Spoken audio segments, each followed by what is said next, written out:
and in early March in eastern Saudi Arabia, where the majority of the country's oil reserves are located. In and around the city of Qatif, protesters marched demanding democratic reforms. As in Bahrain, they were mainly from the Shia community, a minority in Saudi Arabia. Also, as in Bahrain, security forces opened fire on crowds. King Abdullah, now 87 years old, has responded with the carrot as well as the stick, simultaneously launching a $100 billion spending program as well as a brutal crackdown. I think, though, Saudi Arabia itself faces a choice in terms of reform or trying to clamp down on any dissent. I think that's a very stark choice it has.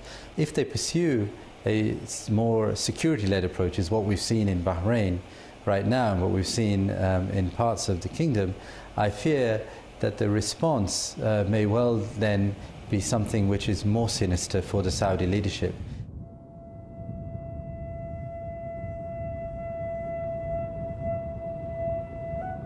The Saudi government denied fault lines permission to enter the country.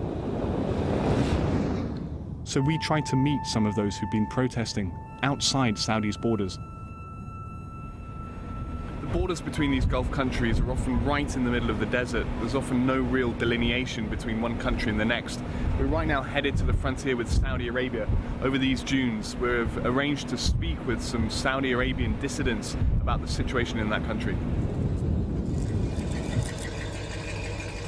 On this occasion, they weren't able to cross the border, saying it was too dangerous.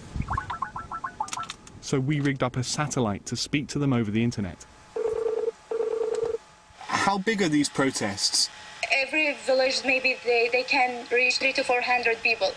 But once it was the biggest one during the protests.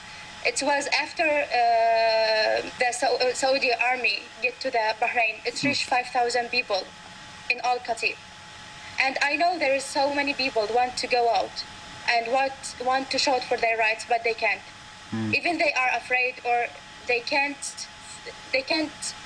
guess what the Saudi government will do for them. Do you feel that the authorities are watching and are trying to resist any spreading of this protest? They always feel dangerous from the Shia. They are always afraid that we are just as soldiers of Iran. We are not. You know, the interdynamics of the country is changing. There are difficulties. The government really failed to redress these difficulties. For instance, unemployment, poverty, alienation of different groups. What are you calling for? What's your ultimate objective? If people could have a voice and a choice to elect their officials, their representative that could scrutinize the government, could limit the authority of the royal family, this is our ultimate goal.